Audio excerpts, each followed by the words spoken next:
Bienvenue dans un regard fascinant sur un phénomène récent de la Mecque. Alors que la Terre se réchauffe et que les icebergs fondent, des phénomènes inhabituels transcendent les attentes et attisent la curiosité. Cette étude analysera un incident rare survenu dans le lieu le plus saint de l'islam, la Kaaba, le centre de la foi musulmane. Nous devons réfléchir à la manière dont cet incident peut être lié aux anciennes prophéties et aux notions de fin des temps. En explorant cette recherche, nous sommes amenés à réfléchir aux possibilités intrigantes de ce que cela peut signifier dans un contexte plus large, y compris les références bibliques à l'Antéchrist et aux prophètes. Attendez-vous à une étude qui remet en question notre vision du monde, nos croyances et nos événements. Que pouvons-nous retenir de ces événements exceptionnels? Pouvons-nous les considérer comme un jugement divin? Apprenez-en davantage sur ce sujet fascinant. De nombreux croyants pensaient que la neige sur la Kaaba à la Mecque était un signe de Dieu. La neige symbolise la purification des péchés dans le psaume 51/7 Purifiez-moi, et je serai plus blanc que la neige, et dans Ésaïe 1h18, où Dieu transforme les péchés en neige pure par grâce. La neige sur la Kaaba rappelle également les avertissements de Deutéronome 18h20 concernant les faux prophètes et enseignants. Ces passages bibliques reflètent la présence actuelle de neige à la Kaaba et nous encouragent à examiner sa signification spirituelle et prophétique. La pierre noire, au cœur de ce cube céleste, est précieuse dans la Kaaba. Cette pierre est vénérée et considérée comme un don divin. Certains pensent que Satan trompe l'humanité en imitant le Christ. Diverses traditions et idées entourent la pierre noire, qui fascine et vénère depuis des générations. Les historiens et les érudits religieux pensent que les tribus arabes honoraient la pierre avant que l'islam ne l'adopte. Certains disent que c'est une météorite, ce qui ajoute à son caractère mystique et sacré. Les traditions apocalyptiques de l'islam et du christianisme suggèrent que Satan pourrait imiter le Christ. Ces légendes mettent généralement en garde contre les tromperies de l'Antéchrist, qui trompent les fidèles dans les derniers temps. Certains ont peut-être considéré le blizzard de la Mecque comme le signe de telles prophéties. L'histoire et la culture doivent également être prises en compte. La Mecque abrite depuis longtemps un symbolisme religieux en raison de sa riche histoire et de sa signification spirituelle. Le prophète Mahomet est né et a reçu des révélations du Coran dans la ville. Des millions de musulmans y accomplissent le Hajj depuis des décennies.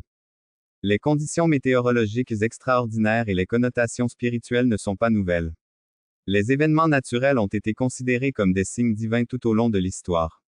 Beaucoup pensaient que l'éclipse solaire lors de la crucifixion de Jésus avait une signification religieuse. Ainsi, certains croyants d'aujourd'hui peuvent considérer le blizzard de la Mecque de la même manière. De nombreux événements naturels ont été considérés comme des signaux divins tout au long de l'histoire. L'ouverture de la mer Rouge est légendaire dans l'histoire juive, tandis que l'étoile de Bethléem signifiait la naissance de Jésus dans le christianisme. L'islam considère l'épisode de l'éléphant, où les oiseaux lançant des pierres ont empêché Abraha de détruire la Kaaba, comme un miracle qui a sauvé le sanctuaire sacré. Aspect des arbres et des fruits. Le nom d'Allah sur les arbres et les fruits en est un exemple courant.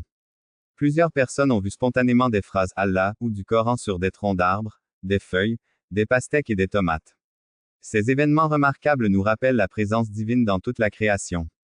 Lors des formations nuageuses, des mots arabes comme Allah ou Bismillah, au nom de Dieu, peuvent apparaître. Ces formations sont considérées par de nombreux musulmans comme des signes de Dieu destinés à encourager la foi et à leur rappeler son omniprésence et sa puissance. Les catastrophes naturelles comme punition divine. Un tremblement de terre et tsunami. Historiquement, les catastrophes naturelles comme les tremblements de terre et les tsunamis étaient considérés comme des châtiments divins. Par exemple, certains chefs religieux ont vu le tremblement de terre et le tsunami de 2004 dans l'océan Indien comme un avertissement divin contre le péché et la nécessité de revenir aux idéaux du Coran. La théologie islamique considère la disparition des nations anciennes comme le résultat de leur désobéissance à Dieu. Sous cet angle, des éruptions volcaniques peuvent également être observées. Les volcans sont parfois liés au châtiment du Coran pour avoir rejeté les messagers de Dieu.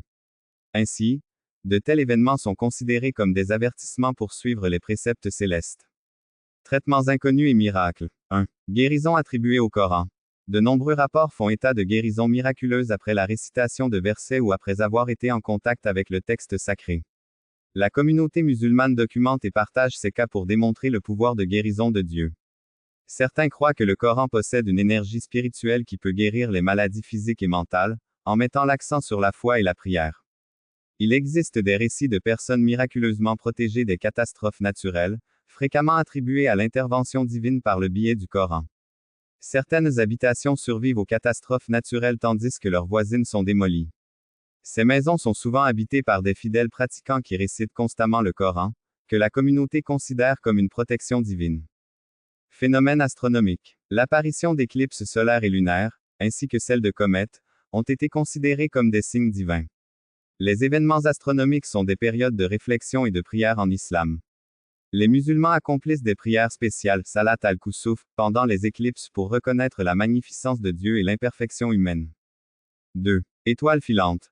Le Coran décrit les étoiles filantes comme la défense de Dieu contre les démons qui écoutent les secrets célestes.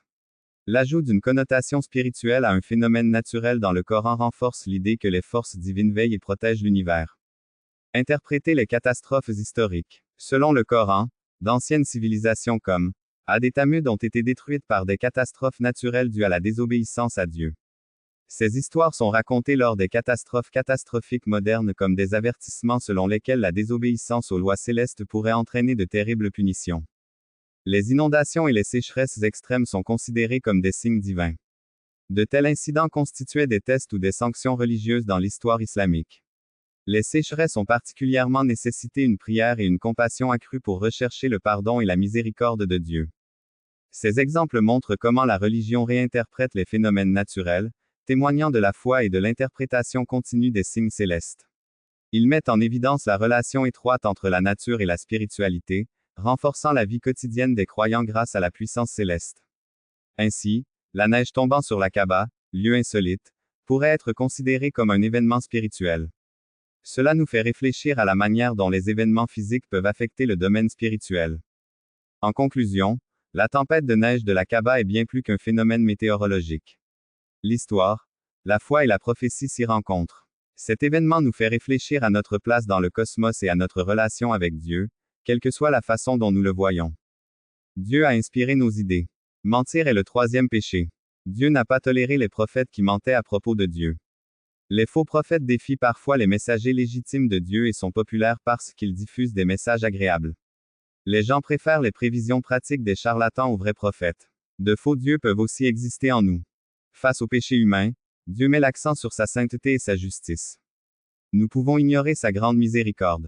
La Bible et les enseignements de Jésus soulignent que le rejet de Dieu a des répercussions, mais que Dieu donne la priorité à l'amour et à la grâce. Dieu aime et honore sa création, il ne la détruit pas. Penser, parler et prier Dieu nécessite de comprendre son essence. En plus de l'amour et du pardon, nous devons créer une attitude permanente d'appréciation et d'adoration pour préparer le retour du Christ. J'aimerais avoir vos commentaires sur tout ce que j'ai dit. Commentez ci-dessous avec vos idées. Si vous avez aimé cette vidéo, aimez-la, abonnez-vous à la chaîne et activez les notifications pour rester informé. Merci d'avoir lu et j'espère vous voir dans notre prochaine vidéo. Au nom de Jésus, que les puissantes bénédictions de Dieu soient sur vous. CONTE.inventor.filmanager.fileprovider/root/download/franc% C3% 8% Israël franc% C3% ASB %20 ouvrante 11 fermante.txt croisillon 2.2. Texte égal bienvenue %20 dans %20 1, soit %20 sur %20 vous.